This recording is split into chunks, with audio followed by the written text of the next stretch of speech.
What is going on, guys? Welcome back to the channel. Panthers Advice. Today, man, we got to talk about what Dan Morgan just said. He dropped some big information, man. Let's jump into the film. He was at the combine doing some press conference type stuff, man. Let's take a look at what he said. Whether it's like a 40 time or a 3-cone or a shuttle, yeah, maybe I'll like check up on that and maybe we'll watch the tape a little more on that or, ask the analytics guy about it and like, hey, what do you think of this? I'm actually shocked that Dan Morgan brings up the analytics guy because, usually the people that are against the analytics people are the ones who actually played the game. So when the analytics come into play, they're like, you didn't play, so how much do you really know? So I'm actually shocked Dan Morgan brings him up. And he's going to bring him up again later on, but that shocked me a little bit. To show up in the data. So you're trying to cross-reference the tape, basically. Yeah, hey, we see this. Here's an important part coming looks up. fast on film. Yeah. Let's make sure it checks out. Yeah, exactly. And it could be the other way, too, to where a guy ran really fast, but he didn't play fast. So he ran fast at the combine, but then you watch this film, you're like, wait, you running 4.4, but when I saw you on the field, you were running 4.4. He's going to bring that up again later on in this interview. Let's keep it going. why didn't he play fast? So, there's all things that you have to figure out, but it's like putting a puzzle together. The lesson that you kind of took away from your first draft as a GM a year from now. I think, we're happy with the guys that we. Let me give you my thoughts real quick before Dan gives you his thoughts. They traded up to get Legette, right? And I go back and forth and if that was the right decision or not. Then they draft Jonathan Brooks. And I believe Brooks was Dave's guy because that's what Dave talked about he wants out of a running back, right? Dave wants that old school offense. So if you exclude the first two picks, you got Trevin Wallace, Shaw Smith-Wade, Jatavion Sanders, Jaden Crumdy, who was kind of hurt off and on, and they traded Michael Barrett to play opposite J.C. Horn. They did pretty good. Not that Brooks and Legette can't be those guys, right? But, Brooks is going to have to overcome 2 ACLs now in 2 years. And then you got Xavier Legette, who's going to take time to develop. Excluding the first two, honestly, not bad, man. Let's see what Dan says right here. Drafted, getting, a Jatavian Sanders in the 4th round, being able to trade up and get Xavier, who we think has a bright future. He's going to continue to develop. I think is really no lessons learned other than, I just feel like each year, if I'm not getting better at it, then there's a problem. So I'm just going to continue to keep getting better, keep depending on my team because we have a really good team of, scouts, analytics people. We all work together. To the analytics again, it just shocks me, to be honest. We all collaborate along with the coaches as well. So are there certain indicators? What are they that say, yeah, this guy can be successful in the NFL? Watch this right here. I really think everything boils down to, does a guy love the game of football? And I think, through the interview process, that's what you try to figure. So as we pause it right here, let's talk about what Dan says. And he talks about, do you love the game of football? And you can tell right away that the Panthers, man, this front office that we have right now, they don't play around with this, right? Look at Deontay Johnson. Gone, right? He was the number 1 receiver. Wasn't even close. Gone. You look at the edge guys. I'm assuming the same thing applied there. You look at TMJ. We didn't really have a receiver like TMJ. I think Coker's a smaller version of him, or they might be the same height. I think TMJ's just a little bit bigger. But TMJ, kind of a one of one on the team.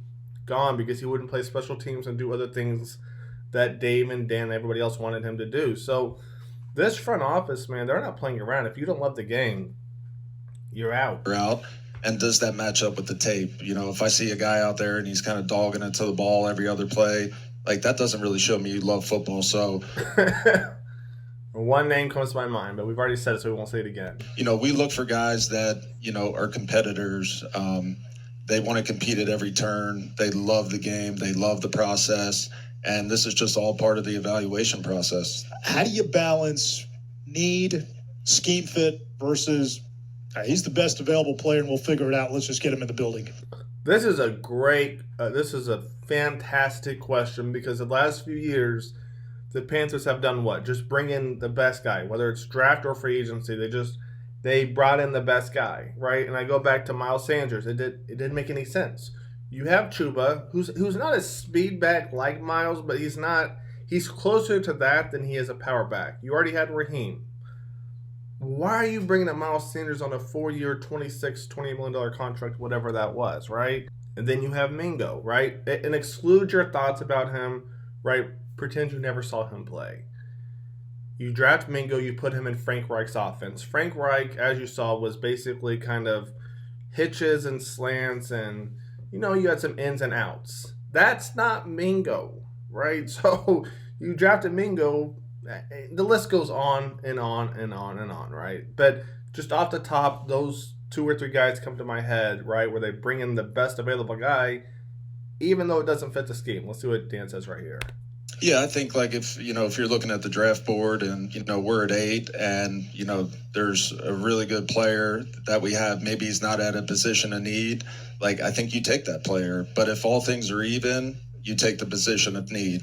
I think this logic works when you have the number 8 pick, right? And maybe the top 15, top 20 pick. When you go into round 2, I don't know that it works then, to be honest, because I think there's a reason everybody passed. But when you have a top 15, top 20 pick, I think Dan's kind of analogy, if you want to call it that, it works right here.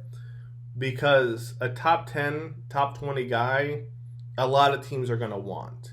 Guys who fall into round 2, there's a reason everybody passed on them. So I actually like what he says right here, talking about if the best available guy falls to us at 8 versus position of need, we got to grab him. Obviously excluding a few positions, right? And I mean, the only one I think would be quarterback, to be honest with you. But I actually like what he says right here. So that's the philosophy that we're going to run by. Emphasis on the defense this offseason. What position? Ooh, this is what I'm talking about right here. This is huge. He gives you guys the blueprint. Take a listen. Group specifically is the biggest point of emphasis. I mean, I think you go interior D-line, you go outside linebacker, you go safety. And then obviously we need another corner. So there's a lot and another corner of holes to fill. It's not going to happen overnight, but I think as we move through free agency, we move through the draft, I think things will start to kind of come together and the puzzle will start coming together, a little clearer. So let's talk about that real quick, because he talks about interior D-line, outside linebacker, safety. And safety we've talked about all season long. But interior D-line, we have Tuttle and Crumdy. All right, outside linebackers, you've got Clowney, you've got Gill, you've got DJ Wanham and DJ Johnson. Yeah, not a lot of talent there, so I definitely understand what he's saying right there. And then the safety position, well, I mean, you guys know about that. So now he's going to mention everything he wants in these defensive positions. Your D-line, obviously you have to have the height, you have to have the length, and then you got to be violent at the point of attack. And you got to have the strength, to stack guys up. We like to call it play gap and a half. What he means by that gap and a half is, you're designed to play gap, right? So whether it's A gap, B gap, C gap, D gap, whatever it may be. Gap and a half, what I'm guessing what he means right here is basically playing the gap, right? And also being able to stack up the guard, tackle, or tight end next to you. And if he's talking about interior D-line, obviously probably referring to guard, center, or tackle. Even 2 gap. Or a 2 gap where you're playing the A and the B gap, right? And I don't know that the Panthers really have that, Derek Brown-esque. But other than that, I don't know that we have that. So we want our guys to be strong, physical, and obviously have that prototype measurables, the height and length as well. Edge, you got to be explosive. So I want to pause right here, kind of go back to what I said before about DJ Wanham not being great. No, DJ Wanham definitely did his thing when he came back from injury. But what Dan talks about right here is being explosive and being athletic, right? 2 things you want your edge guy to do, but 2 things we really haven't seen the Panthers do, right? And get off the ball. And, those are the type of athletes that win, and they win consistently in this league. So that's what we'll be focusing on. Yep. The safety position in the NFL has changed, and you can't do some of the things you used to be able to do. So what do you look for from a safety Ooh, let's get it. these days? Safeties, again, like in our scheme, every scheme's different. But I think in our scheme on the defensive side with the safeties, like you, first and foremost, you have to be smart. Yeah. The key word being smart. And how many times did Panthers allow big plays for the passing game last year? Just saying. You have to be a really good communicator. If you're not And I don't know that the Panthers had a good communicator on defense at all, to be honest with you. I mean, yes, there was a lot of injuries, but nobody really stepped up.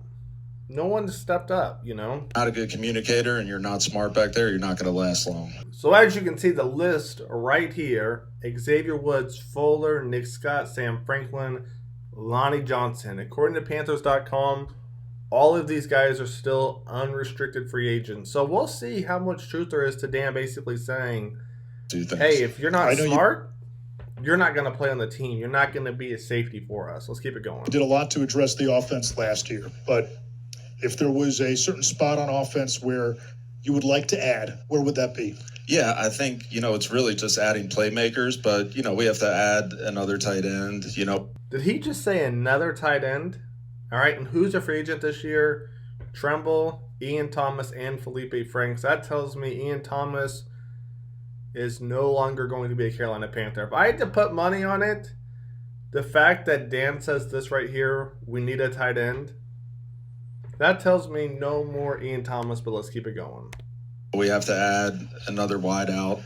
Another wideout is interesting, but I think Moore is a free agent, so I guess you got what? Thielen, Legette, Coker. All right, it makes sense to have another receiver. Running back. So he just said running back right there. I don't know if you heard it or not. Makes sense. Brooks coming off an injury. Raheem not great in pass blocking. Miles on the last year of his contract, and obviously you need somebody to back up Chuba.